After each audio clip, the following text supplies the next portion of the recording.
Good morning everyone. आज हम लोग रामायण पढ़ेंगे, राम कथा। राम कथा में आज हमारा चैप्टर है राम का राज्याभिषेक।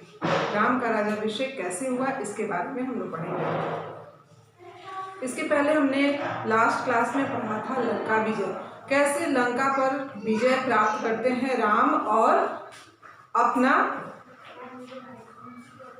वहाँ पर राम लंका विजय करते हैं और उसके पश्चात विभीषण को वहाँ का राजा घोषित करते हैं, उनका राज्याभिषेक करते हैं। इसके बाद आज हम लोग पढ़ेंगे राम का राज्याभिषेक। तो विभीषण चाहते थे कि राम कुछ दिन लंका में रुक जाए।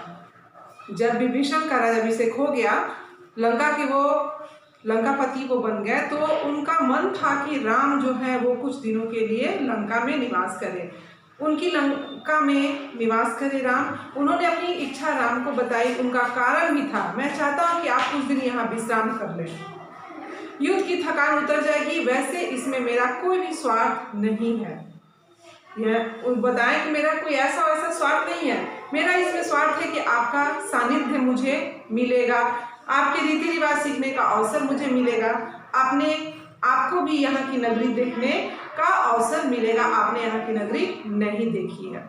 राम ने लंका नगरी में कदम नहीं रखा था। सीता से मिलने हनुमान गए 2 बार, अंगद गए, लक्ष्मण भी हो आए। विभीषण के राजा राज तिलक के समय उस नगरी से दूर ही रहे, राम वहां से दूर ही रहे। यह संभव नहीं है मित्र, राम ने कहा, वनवास के 14 वर्ष पूरे हो गए हैं, मैं तत्काल अयोध्या लौटना चाहता हूँ। भरत मेरी प्रतीक्षा कर रहे होंगे, जाने में विलंब हुई तो वो अपना प्राण त्याग देंगे। उन्होंने प्रतिज्ञा की है, मैं उनकी प्रतिज्ञा से मैं बंधा हूँ। विभीषण राम से अलग नहीं होना चाहते थे, उनका अनुरोध राम ने अस्वीकार कर दिया, पर वे निराश नहीं थे। इस बार उन्होंने एक नया प्रस्ताव रखा, मेरी इच्छा है कि मैं अपने राज्याभिषेक में उपस्थित रहूं, मैं आपके यानी राम के राज्याभिषेक में मैं उपस्थित रहूं, मुझे अपने साथ चलने की अनुमति दीजिए। राम ने उनका आग्रह स्वीकार कर लिया, बोले आप मेरे लिए यात्रा की व्यवस्था कर दें। राम ने विभीषण की विनती मान ली तो सुग्रीव और हनुमान आगे आए। राम ने उन्हें भी अयोध्या आमंत्रित किया। विभीषण का पुष्पक विमान उन्हें ले जाने के लिए तैयार था। विमान के उड़ान भरने तक वानर सेना वहीं रही। विमान जाने के बाद वे कूदते फांदते किंधा की तरफ चल पड़े। विभीषण ने अपने कोषागार से उन्हें रत्नाभूषण दिए, उनकी वर्षा की उसी विमान से। बानरों के लिए यह एक मनोरंजन था, जिसे जो मिला वो उसको लूट लिया। विमान लंका से चला, उड़ान भरने के बाद उसने उत्तर दिशा पकड़ी जिधर अयोध्या नगरी थी। अयोध्या नगरी की तरफ विमान आगे चला। राम सीता के साथ बैठे थे, मार्ग में पड़ने वाले प्रमुख स्थान बताते जा रहे थे। रावण सीता का हरण कर उसी मार्ग से ले गया था, पंचवटी से। उस समय सीता ने वे स्थान ठीक से नहीं देखे थे, स्थानों के नाम भी उन्हें ज्ञात नहीं थे। पहले रणभूमि पड़ी, फिर वह पुल जिसे नल और नील ने बनाया था, सेतुबंध, उसका नाम क्या था? सेतुबंध। कृष्णकिंधा रास्ते में था। वानर राज सुग्रीव की राजधानी थी। सीता के आग्रह पर विमान कृष्णकिंधा में उतरा। सुग्रीव की रानियां तारा और रूपा को ले गए। आगे शेमुक पर्वत पड़ा और उसके बाद पंपा सरोवर। उसकी सुंदरता बहुत ही अद्भुत थी। राम ने सीता को एक पतली चमकती हुई रेखा दिखाई। सीते देखो, यह गोदावरी नदी है, ऊंचाई से इतनी छोटी दिख रही है, इसी के तट पर पंचवटी है, देखो हमारी पर्णकुटी अभी बनी हुई है। सीता ने आंखें बंद कर ली, जैसे पंचवटी को पुनः देखने से डर रही हो। उन्हें पूरा घटनाक्रम याद आ गया। गंगा यमुना के संगम पर ऋषि भारद्वाज का आश्रम था। विमान वहां कुछ देर के लिए उतरा। सबने रात वहीं बिताई।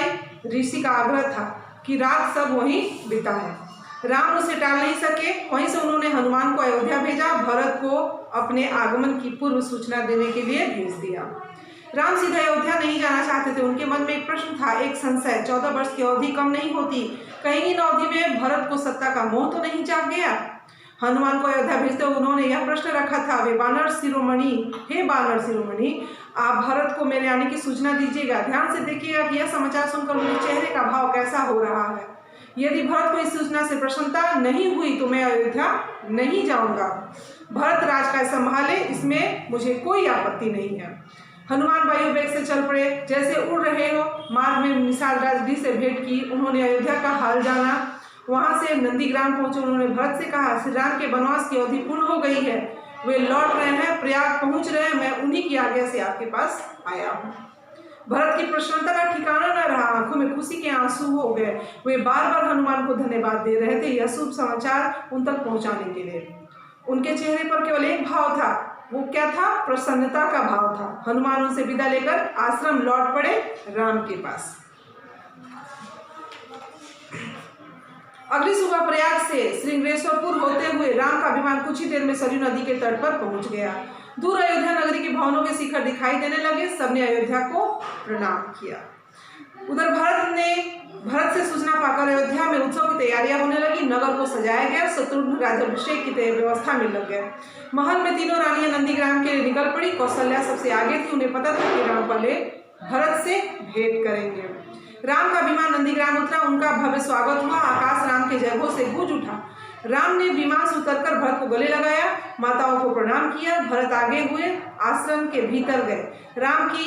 भरत भागते हुए आश्रम के भीतर गए। राम की खड़ाऊ उठा लाए, जिसे सिंहासन पर रखकर उन्होंने 14 वर्ष तक राज का चलाया था। झुककर अपने हाथों से राम को पहनाई। मिलन का यह दृश्य अद्भुत था। सबके चेहरों पर प्रसन्नता थी। उनकी आंखें खुशी के आंसुओं से नम थी। राम लक्ष्मण ने नंदीग्राम में तपस्वी वेश जो था वो उतार दिया। दोनों को राशि वस्त्र पहनाए गए। जनसमूह राम की जय जयकार करता अयोध्या के लिए चल पड़ा। शोभा यात्रा की छटा देखने योग्य थी। नंदीग्राम से चलने से पूर्व राम ने पुष्पक विमान को कुबेर के पास भेज दिया। वह विमान कुबेर का ही था। रावण ने उसे छल से जीत लिया था। सजी धजी अयोध्या नगरी राम के दर्शन को आह्लादित थी। नगरवासी प्रसन्न थे। उन्हें अपने राम जो वापस मिल रहे थे। माताएं प्रसन्न थी। उनका पुत्र लौट आया था। मुनिगण खुश थे। राम ने उनकी शिक्षाओं का मान रखा, कभी विरक्त नहीं हुए। भरत ने अयोध्या का राज राम को नंदीग्राम में ही लौटा दिया था। राजमहल पहुंचते तो मुनि वशिष्ठ ने कहा, कल सुबह राम का राज्याभिषेक होगा। इसकी तैयारी शत्रुघ्न ने पहले ही कर दी थी। पूरा नगर सजाया गया था। दीपों से जगमगा रहा था। फूलों से सुशोभित था। वाद्य यंत्रों से झंकृत था। पूरे 14 वर्ष के बाद ऐसा दृश्य देखने को मिल रहा था। अगले दिन मुनि वशिष्ठ ने राम का राज तिलक किया। राम और सीता सोने के रत्न जड़ित सिंहासन पर बैठे। लक्ष्मण, भरत और शत्रुघ्न उनके पास खड़े थे। हनुमान नीचे बैठ गया। माताओं ने आरती उतारी। मंगलचार हुआ। शुभ गीत गाए गए। राम सीता को एक बहुमूल्य हार दिए। प्रजाजनों को उपहार दिए। अनेक वस्तुएं प्रदान की। सीता ने अपने गले का हार उतारा। वे दुविधा में थी, किसे दे। दुविधा राम ने दूर की। जिस पर तुम सर्वाधिक प्रसन्न हो उसे यह दे दो। सीता ने वह हार हनुमान को भेंट कर दिया, भक्ति और पराक्रम के लिए। कुछ दिनों में सारे अतिथि एक एक करके वहां से चले गए। विभीषण लंका लौट गया। सुग्रीव ने कृष्णकंधा की ओर प्रस्थान किया। ऋषि मुनि अपने अपने आश्रम चले गए। हनुमान कहीं नहीं गए, राम दरबार में ही रहे। राम के लंबे समय तक अयोध्या पर राज किया। उनके राज में किसी को कोई भी कष्ट नहीं था। सब सुखी थे। भेदभाव कहीं भी नहीं देखने को मिलता था। कोई बीमार नहीं पड़ता था। खेत खलिहान हरे भरे थे। पेड़ फलों से लदे थे। राम न्यायप्रिय थे। गुणों के सागर थे। उनका राज्य राम राज्य था। आज तक स्मृतियों में ये राम राज्य है। तो स्टूडेंट, ये था आपका बाल राम कथा जो आज समाप्त हो रहा है। अभी आपने पढ़ा राम का राज्याभिषेक। तो राम का जन्म कैसे हुआ, कैसे उनको वनवास जाना पड़ा, दुष्ट राक्षसों का उन्होंने कैसे किया, वो पुरुषोत्तम कैसे कहलाए, ये सारी बातें आपको इस किताब के माध्यम से पता चली है। आप इसको अच्छे से पढ़िएगा, समझिएगा। नेक्स्ट क्वेश्चन हम लोग करेंगे नेक्स्ट क्लास में। Thank you.